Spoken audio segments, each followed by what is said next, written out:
Hai teman-teman, pada kesempatan kali ini kita akan belajar mengenai pertolongan pertama pada kecelakaan part 2. Nah, nanti kita akan belajar mengenai penanganan terkilir, penanganan patah tulang, dan yang terakhir mengenai prinsip pembidaian, pembalutan, dan pengobatan. Simak terus videonya ya. Tono dan Tini adalah sahabat yang sudah lama tak bertemu. Hari ini, Tono mengajak Tini untuk datang ke peresmian wisata bakau di Desa Kembang untuk melepas rindunya. Sesampainya di tempat wisata, Tini tampak begitu senang. Dia tidak sabar untuk masuk hingga ia berlari dan terjatuh. Tampaknya kaki Tini terkilir. Tono yang ternyata selama ini memendam perasaan pada Tini merasa sangat khawatir. Ia takut wanita pujiannya itu mengalami cedera serius, tapi ia bingung harus berbuat apa. Yuk kita bantu Tono Tini dengan cara penanganan pada orang terkilir. Penanganan terkilir kita singkat sebagai POLIS. Yang pertama, protection. Jaga area yang cedera agar tidak terkena cedera lainnya. Optimal loading. Aktivitas awal atau pergerakan untuk mendorong pemulihan dini. Sebaiknya gerakan tidak boleh melampaui batas. ICE. Pada 48-72 jam pertama, kompres dengan es yang dilapisi kain selama 20 menit per 2 jam. Compression. Balut dengan elastik bandage untuk mencegah pembengkakan dan pergerakan sendi. Elevation. Tinggikan bagian cedera dengan lebih tinggi dari jantung. Kaki Tini kini sudah lebih baik walaupun masih terasa sedikit sakit. Tono juga sudah merasa cukup lega dan langsung mengajak Tini untuk check up kakinya ke klinik. Tini merasakan ada yang berbeda dari Tono. Namun dalam hati Tini tak ingin berharap lebih dan memilih memendam perasaannya saja. Kejadian pengkhianatan yang pernah dialami Dodi membuatnya terlatih untuk patah hati dan sudah paham betul cara mengobatinya. Namun, kini Dodi tak berhadapan dengan patah hati lagi, melainkan patah tulang. Ayahnya baru saja terjatuh dari atas genteng tetangga ketika berusaha menolong kucing oran peliharaannya yang tidak bisa turun sendiri. Dodi bingung apa yang harus ia lakukan pada ayahnya. Yuk kita bantu Dodi dengan cara penanganan pada patah tulang. Berdasarkan utuh tidaknya kulit, patah tulang dibagi menjadi dua. Yang pertama adalah patah tulang terbuka, yaitu ketika ujung tulang yang patah menembus hingga keluar kulit. Kemudian yang kedua adalah patah tulang tertutup, yaitu ketika ujung tulang yang patah tetap berada di dalam kulit dan tidak menembus hingga keluar. Nah, berikut penanganan patah tulang terbuka. Yang pertama, lakukan SRS ABC. Kemudian, tenangkan korban. Yang ketiga, hentikan perdarahan. Gunakan mitela donat atau kain mitela yang dibentuk melingkar seperti donat di sekitar luka untuk menghentikan perdarahan. Setelah itu, kita bisa memeriksa gerakan sensasi sirkulasi pada bagian tubuh yang terletak di setelah daerah yang patah tulang. Imobilisasi daerah yang terluka. Jangan mencoba untuk memperbaiki posisi tulang yang keluar atau mendorong patahan tulang agar masuk ke dalam. Lakukan pembidaian di atas dan di bawah daerah patah tulang untuk meminimalisir gerakan dan berikan bantalan antara bidai dan bagian tubuh agar lebih nyaman. Setelah itu, kita harus memeriksa GSS setiap 15 menit sambil menunggu pertolongan medis. Dan apabila korban menunjukkan tanda-tanda akan pingsan atau napas pendek, baringkan dengan posisi kepala lebih rendah dari jantung. Jika memungkinkan, tinggikan kaki dan jangan daerah yang cedera.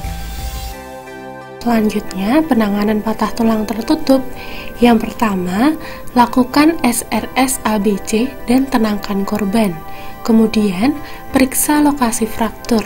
Jangan menggerak-gerakkan bagian tubuh yang patah karena dapat mencederai jaringan sekitarnya. Kemudian, periksa gerakan sensasi sirkulasi pada bagian tubuh yang terletak di setelah daerah patah tulang.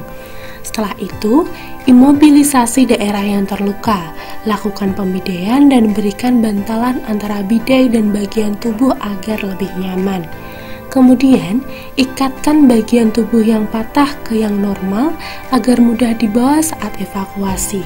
Ikatan sebaiknya diletakkan di samping luar tubuh yang tidak cedera. Kemudian, kita harus memeriksa GSS setiap 15 menit sambil menunggu pertolongan medis. Dan yang terakhir, apabila korban menunjukkan tanda-tanda akan pingsan atau napas pendek, baringkan dengan posisi kepala lebih rendah dari jantung dan jika memungkinkan tinggikan kaki, namun jangan daerah yang cedera. Selain terlatih untuk patah hati, Dodi sekarang juga sudah terlatih patah tulang. Dodi sudah paham cara pertolongan pertama pada patah tulang. Kini, ia tinggal menunggu ambulans yang ia telepon untuk menjemput ayahnya ke RS. Selanjutnya, kita akan belajar mengenai prinsip pembidaian, pembalutan, dan pembebatan. Yang pertama adalah prinsip pembidaian.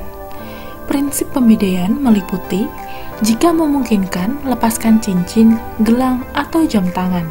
Pembengkakan akan membuat benda-benda ini sulit untuk dilepaskan. Selanjutnya adalah lakukan pembidaian. Bidai harus cukup kuat untuk menahan pergerakan, tapi tidak terlalu kencang karena akan mengganggu sirkulasi darah. Berikut prinsip-prinsipnya. 1. Melewati 2 sendi jika yang bermasalah adalah tulang, dan melewati 2 tulang apabila yang bermasalah adalah sendi. Yang kedua, minimal bidai ditempatkan di 2 sisi tulang, misal kanan dan kiri tulang yang cedera. 3. Ikatan sebaiknya di sisi luar tubuh. 4. Tidak diperbolehkan mengangkat tubuh untuk memasukkan mitela atau kain pembalut. Mitela atau tali yang digunakan untuk mengikat dilewatkan celah antara lekukan tubuh dan lantai. 5. Panjang bidai harus lebih panjang dari tulang yang patah. Dan yang terakhir, beri bantalan pada bagian tubuh yang bersentuhan dengan bidai. Selanjutnya, ikatkan bagian tubuh yang patah tulang ke bagian tubuh yang normal menggunakan mitela.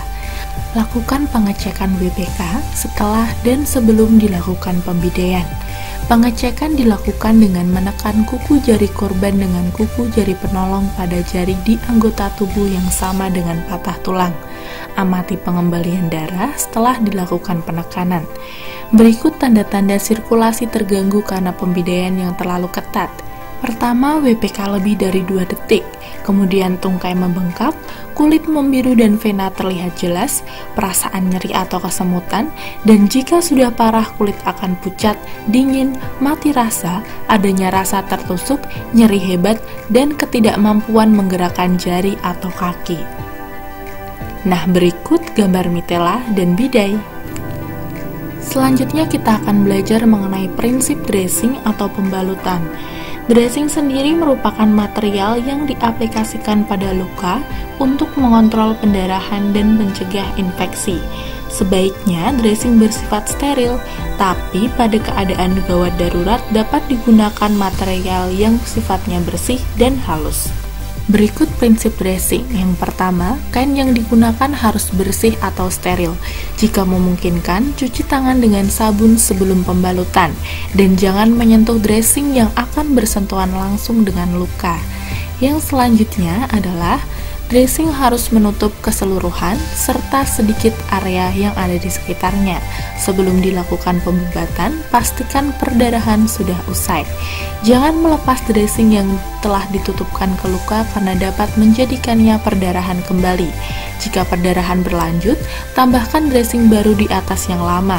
Dan bila dressing sudah tertumpuk terlalu banyak dan perdarahan tidak kunjung berhenti, sebagian dressing bisa diganti yang baru. Nah, selanjutnya kita akan belajar mengenai prinsip bandaging atau pembebatan. Bandage adalah material yang digunakan untuk menahan dressing agar tetap pada lokasinya dan memberikan tekanan pada luka. Berbeda dengan dressing, bandage tidak harus bersifat steril. Nah, berikut prinsipnya. Yang pertama, bandage harus menahan dressing tetap pada tempatnya, tidak terlalu longgar sehingga dressing bisa bergeser, dan tidak terlalu ketat sehingga mengganggu aliran darah. Prinsip yang selanjutnya adalah tidak boleh ada ujung bebas dan menjuntai karena beresiko tersangkut. Sebaiknya ujung dilipat ke dalam. Kemudian tidak boleh menutupi ujung jari tangan maupun kaki karena akan digunakan untuk mengamati WPK maupun kemampuan sensoris motoris, kecuali jika jari tangan atau kaki terbakar. Berikut gambar bandage, ada kasa gulung dan elastik bandage. Nah, sekian materi kita kali ini. Terima kasih dan sampai jumpa di kesempatan berikutnya. Dadah!